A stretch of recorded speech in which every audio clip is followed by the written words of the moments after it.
இன்று நாம் காண இருப்பது இன்றைய நாள் பஞ்சமி திதி. அந்த பஞ்சமி திதி என்பது அமாவாசைக்கு பின் வரக்கூடியது. அது நம் வாழ்வில் பஞ்சமில்லா வாழ்வை உருவாக்குவது. இந்த தை மாதம் வரக்கூடிய பஞ்சமி என்பது மிகவும் சிறப்பானது. ஆம், நாம் நம்முடைய வாழ்வில் எல்லா வளமும் பெற்று சிறப்பான வாழ்க்கை வாழ்வதற்காக ஒரு தகவலாக அது நமக்கு அமைகின்றது, ஒரு சிறப்பான நாளாக அமைகின்றது. நாம் நாள்தோறும் நன்றாகத்தானே இருக்கின்றோம் என்று எண்ணிக்கொண்டு இருப்போம். ஆனால் நமது உள்ளம் நன்றாக இருந்தால், அதாவது மனமாகிய அகம் சிறப்பாக இருப்பின் நாம் நலமோடு இருக்கின்றோம் என்பது நமது உள்ள கருத்து. அது உளவியல் கருத்தாகும்.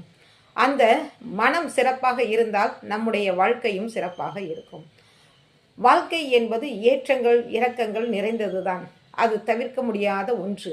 ஆனால் இறைவன் வழங்கிய இந்த உடம்பை, திருமூலர் சொல்வது போல, உடம்பை வளர்த்தேன் உயிரை வளர்த்தேனே. இந்த உயிர் என்பது நாம் வாழ்வதற்கு, சிறப்பான வாழ்க்கைக்கு இறைவன் கொடுத்த வரம்.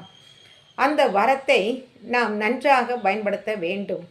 எனவே நம் வாழ்வில் சிறப்பான நாட்கள் எல்லாம் நாம் அசைவ உணவுகளை தவிர்த்துவிட்டு சைவ உணவுகளை உண்பது என்பது நமது உடம்புக்கு ஆரோக்கியத்தை கொடுக்கக்கூடியது. நமது முன்னோர்கள் கூறியிருக்கின்றார்கள், மாதத்திற்கு ஒரு முறை விரதம் இருப்பது நலம் என்று. ஆம், நமது உடல் உறுப்புகள் சீராக இருப்பதற்கு, அதாவது நாம் வேலை பார்த்து கொண்டிருக்கின்றோம், நமது இயந்திரம் என்பது பழுதாகிவிட்டால் நாம் அதனை சரி செய்ய ஒரு நாள் விட்டுவிட்டு அதை சரி செய்து மீண்டும் அதனை பயன்படுத்துகின்றோம். அதனை போலத்தான் நமது உடம்பு என்பது. ஒரு இயந்திரத்திற்கு நாம் ஒரு நாள் விடுமுறை கொடுக்கின்றோம்.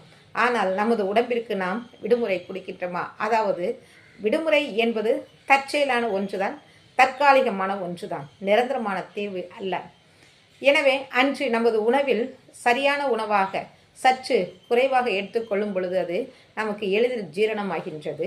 ஜீரண சக்தி அதிகம் வாய்ந்தது. நமது உடலில் இருக்கக்கூடிய கழிவுகள் நம்மை விட்டு செல்கின்றது. உடம்பு லேசாக இருக்குது என்று நாம் பேச்சு வழக்கில் சொல்வோம் அல்லவா?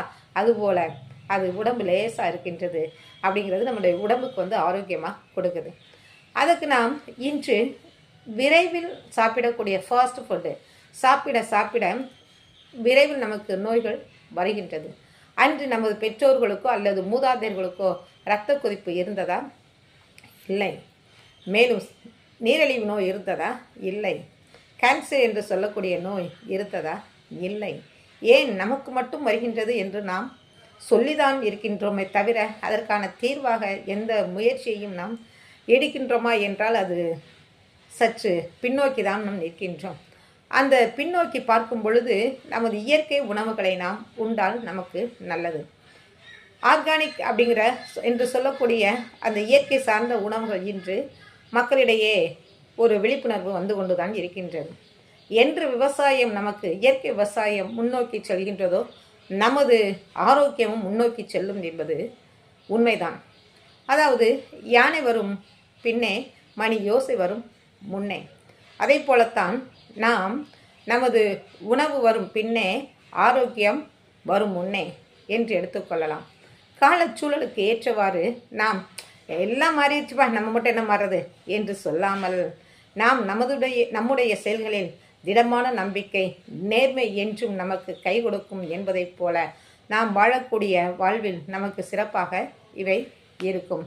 எனவே நாம் அனைவரும் இயற்கை உணவு எடுத்துக்கொண்டு, அதாவது நமக்கு சொல்கிறோம், நான் இதை சாப்பிட்டேன் எனக்கு கேஸ் ப்ராப்ளமாக இருக்குது, இல்லை ஒரு ஹார்ட் அட்டாக் இருக்கும் அப்படின்னு பயப்படுறோம். அந்த பயப்படுதல் தேவையில்லை.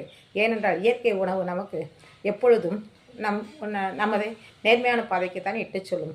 இயற்கையை அழிக்க நாம் இயற்கை நமக்கு அழிவை தரும் என்பதுதான் உண்மை. இப்போது நாம் சுனாமி போன்ற திருவண்ணாமலையில் அந்த கிரிவல பாதையோ அந்த மலைப்பாதையில் உருண்டு வந்தது, மழை தண்ணீர் வந்தது, அதனால் வெள்ளம் வந்தது, எத்தனை பேர் இறந்தார்கள் என்றெல்லாம் நாம் பார்க்கின்றோம். இது அனைத்துக்குமே காரணம் நாம் மட்டுமே.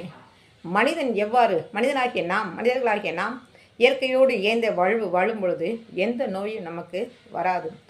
இன்று நாம் வாசலில் கோலம் போடுகின்றோம், ஆனால் சாணம் என்ற ஒன்றை பயன்படுத்துகின்றோமா? இல்லை, கேள்விக்குறிதான். எனவே அது நமது கிருமி நாசினி. ஏன் நாம் இன்று நன்றாக இருக்க வேண்டும், அழகாக இருக்க வேண்டும் என்று எதையோ முகத்தில் பூசிக்கொண்டிருக்கின்றோம். ஆனால் நாம் மஞ்சளை அதிகமாக பயன்படுத்துகின்றோமா? இல்லை. இன்றைய காலகட்ட மக்களுக்கு, குழந்தைகளுக்கு அது தெரியவில்லை. எனவே ஒரு கிருமி நாசினியாக பயன்படக்கூடிய பொருளை நாம் எப்படியெல்லாம் பயன்படுத்துகின்றோம், அதனால் இன்று எவ்வாறு நாம் ஆரோக்கியத்தை இழந்துவிட்டு வருகின்றோம் என்பதுதான் உண்மை. அந்த இழந்ததை மீட்டு உருவாக்கம் பண்ணுவது என்பது மிக எளிதான செயல்தான். மனம் இருந்தால் மார்க்கம் உண்டு.